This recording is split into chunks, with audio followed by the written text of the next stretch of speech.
Indonesia merupakan negara agraris, di mana sektor pertanian menjadi sektor yang penting dalam menjaga ketahanan pangan di Indonesia. Sebagai salah satu badan usaha milik negara, PT Petrokimia Gresik berperan untuk memenuhi kebutuhan pupuk dalam negeri demi menunjang ketahanan pangan, meningkatkan kualitas dan kandungan nutrisi untuk berbagai tanaman. Petrokimia Gresik pada awalnya berdiri pada tahun 1964 dengan nama Proyek Petrokimia Surabaya. Pada tahun 1971, statusnya berubah menjadi perusahaan umum, dan pada tahun 10 Juli 1972, Bapak Soeharto yang kala itu menjabat menjadi presiden meresmikan Proyek Petrokimia Surabaya menjadi PT Petrokimia Gresik. Selanjutnya, pada tahun 1975, status PT Petrokimia Gresik berubah menjadi perusahaan Persero. Kemudian, pada tahun 1997, PT Petrokimia Gresik menjadi anggota holding dari PT Pupuk Sriwijaya. Dan pada akhirnya, di tahun 2012, PT Petrokimia Gresik menjadi anggota holding PT Pupuk Indonesia. PT Petrokimia Gresik memiliki 25 pabrik untuk produksi pupuk dan non-pupuk, dengan total produksi mencapai 8,9 juta ton per tahun, dengan rincian produk pupuk sebesar 5 juta ton per tahun, dan produk non-pupuk sebesar 3,9 juta ton per tahun. PT Petrokimia Gresik memiliki lahan seluas lebih dari 450 hektar dan menempati 3 kecamatan di kota Gresik, yakni Kecamatan Gresik, Kecamatan Kebomas, dan Kecamatan Manyar. PT Petrokimia Gresik juga dilengkapi dengan fasilitas pelabuhan, sehingga mempermudah transportasi peralatan saat konstruksi maupun bahan baku dan pemasaran produk. PT Petrokimia Gresik memiliki berbagai departemen. Namun, pada video kali ini kita akan berfokus pada Departemen Produksi 3B, khususnya pada produksi asam sulfat. Departemen Produksi 3B memiliki 4 produk utama, yakni asam fosfat, asam sulfat, purified gypsum, dan aluminium fluorida. Unit produksi asam fosfat dengan minimum kadar 50% memiliki kapasitas 200.000 ton per tahun dengan bahan baku batuan fosfat, asam sulfat, steam defoaming agent, dan silika. Unit produksi asam sulfat dengan minimum kadar 98% memiliki kapasitas 600.000 ton per tahun dengan bahan baku sulfur, udara kering, dan katalis vanadium metaoksida.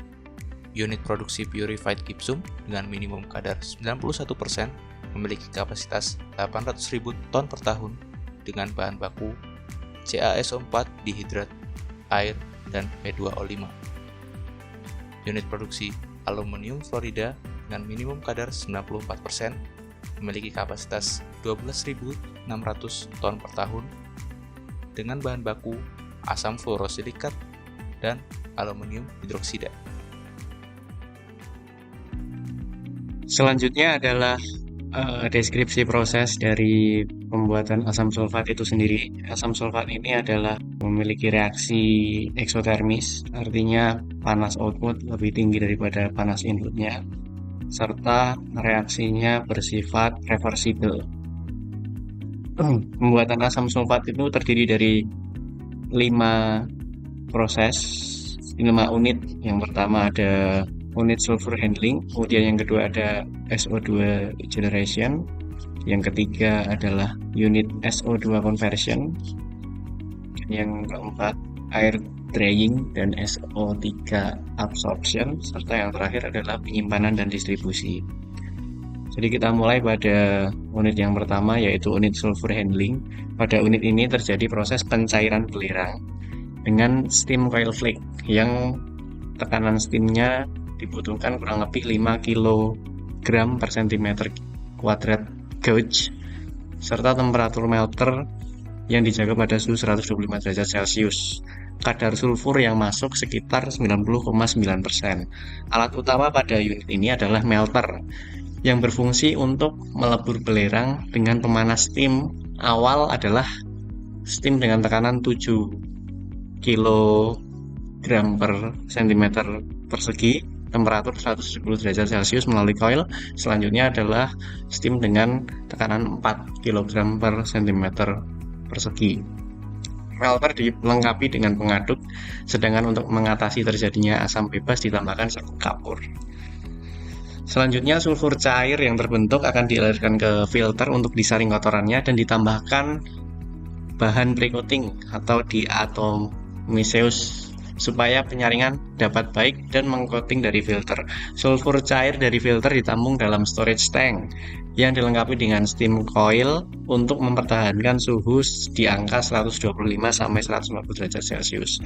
Pada melter, temperatur harus diperhatikan karena bila temperatur terlalu panas maka akan merusak pompa, dan jika terlalu rendah maka akan menyebabkan kesulitan dalam pompaan. Kemudian setelah itu sulfur cair masuk ke unit selanjutnya, yaitu unit SO2 generation. Pada unit ini peralatan utamanya adalah furnace yang inputnya adalah sulfur cair serta udara kering.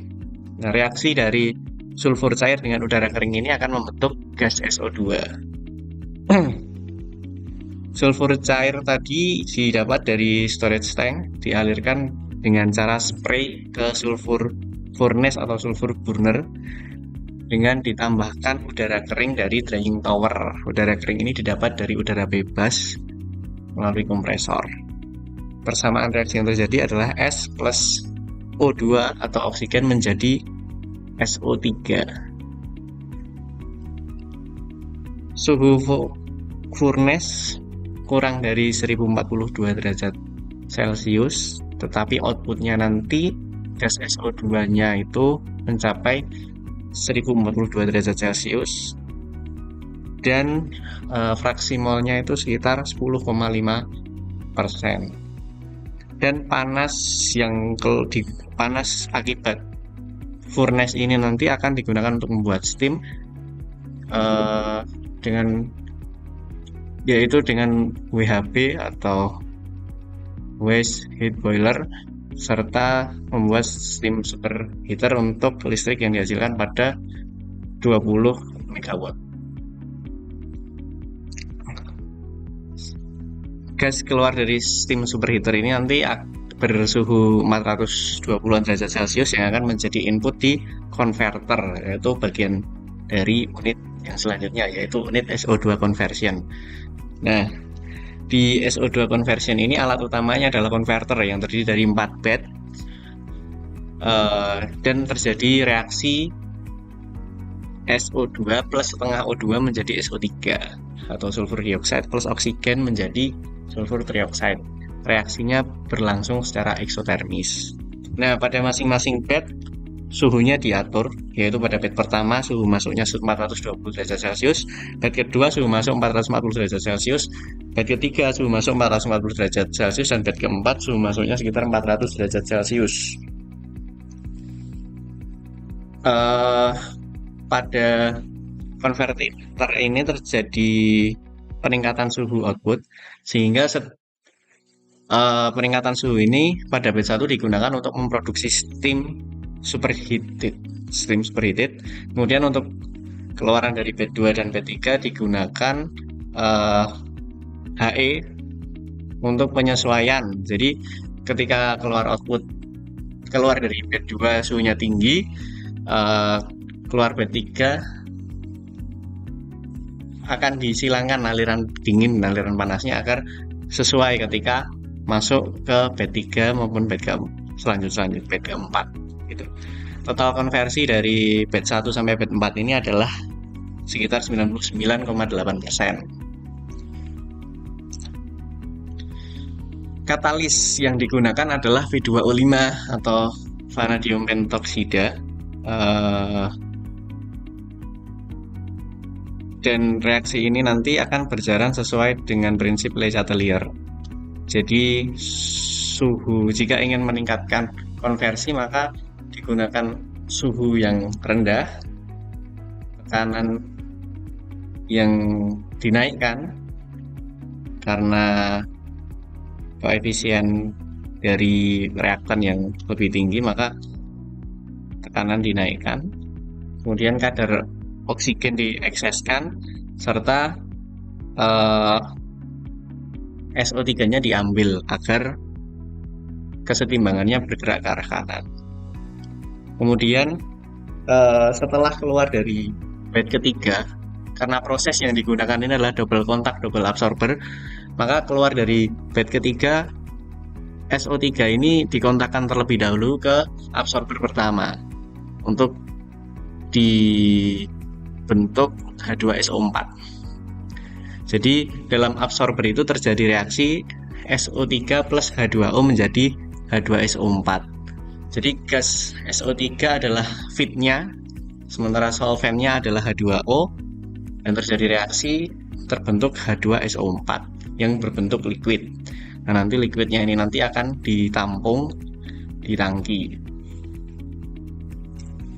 Kemudian gas yang masih tentunya kan belum terabsorpsi 100%, sekitar 98%. Jadi nanti ada sisa SO2. Nah, SO2 ini nanti akan yang tersisa nanti akan masuk ke bed 4. Masuk ke bed 4. Kemudian konverter bed 4, kemudian keluar dari konverter bed 4 baru masuk ke absorpsi yang kedua, kolom absorpsi yang kedua. Nah, kolom absorpsi yang kedua ini sedikit berbeda dengan yang pertama karena di kolom absorpsi yang kedua ini solventnya adalah H2SO4 98% itu sendiri. Karena SO3-nya sangat kecil. Tapi sayang ketika dibuang sehingga digunakan solvent tadi H2SO4 yang telah diproduksi melalui absorber pertama.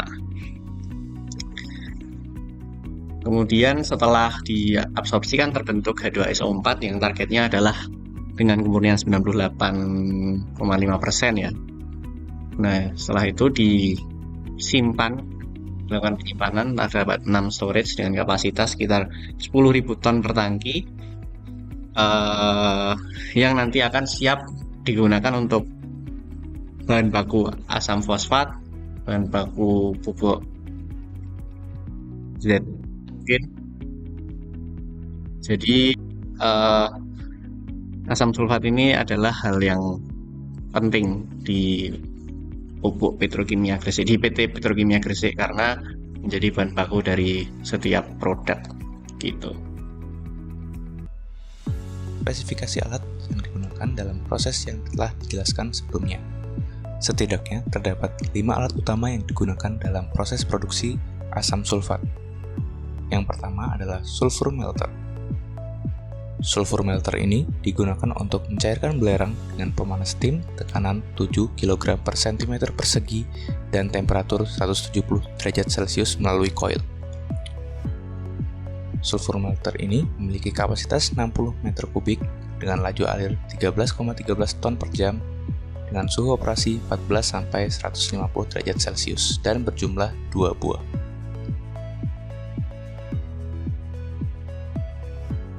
Berikutnya adalah sulfur furnace. Sulfur furnace ini berfungsi membakar sulfur cair dengan udara kering sehingga terbentuk SO2 berwujud gas.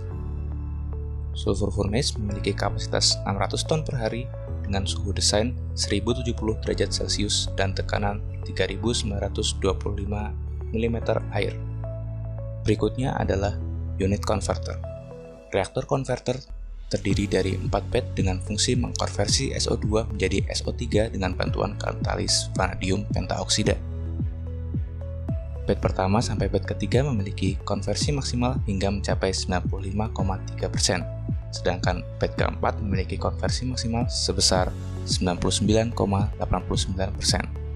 Reaktor konverter ini memiliki kapasitas 1850 mTPD dengan tekanan desain 0,46 kg per cm persegi. Berikutnya adalah First Absorption Tower.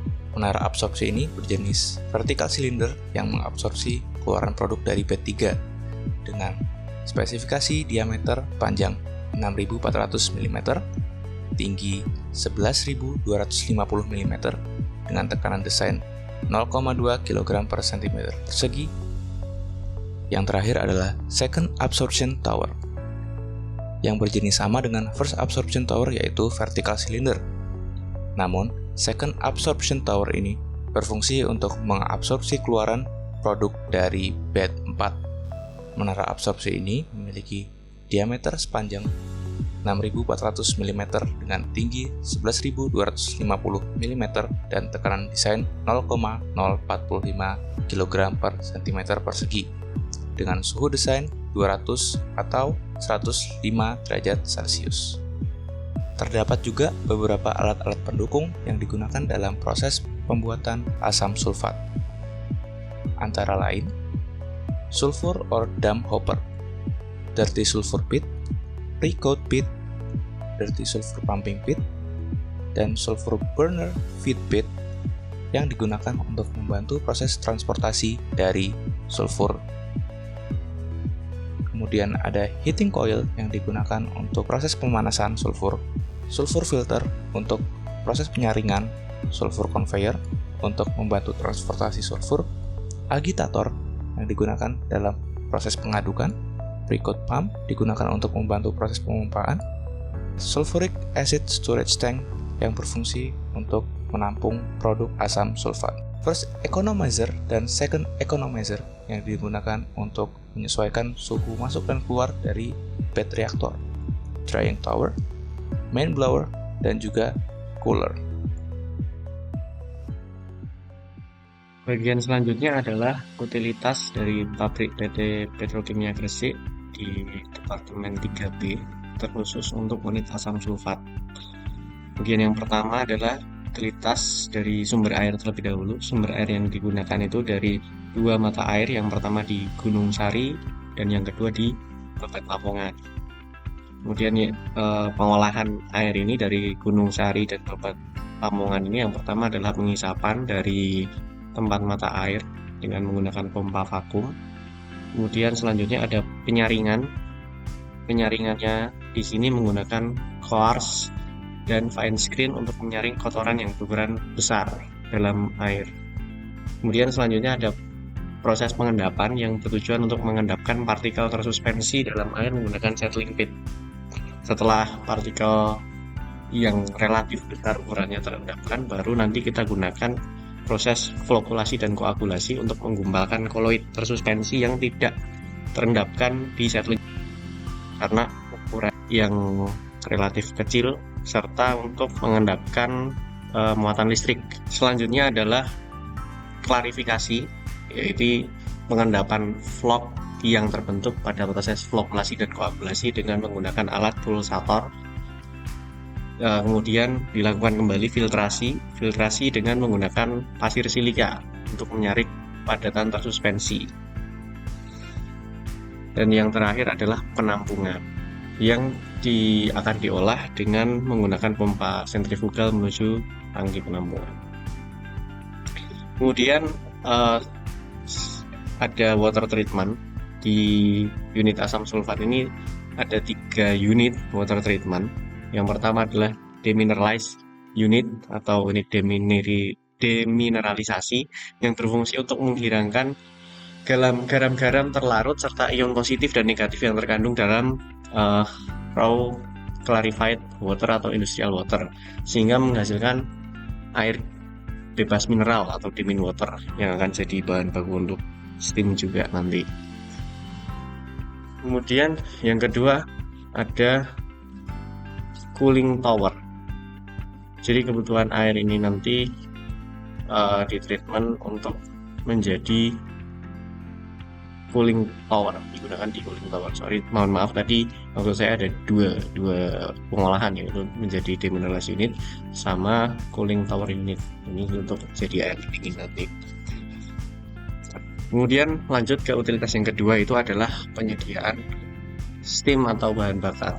Di asam sulfat ini, di unit asam sulfat kita lebih berfokus untuk penyediaan steam, karena kalau penyediaan bahan bakar ada di unit utilitas batubara. Kalau di unit asam sulfat ini adalah pembuatan steam dengan 4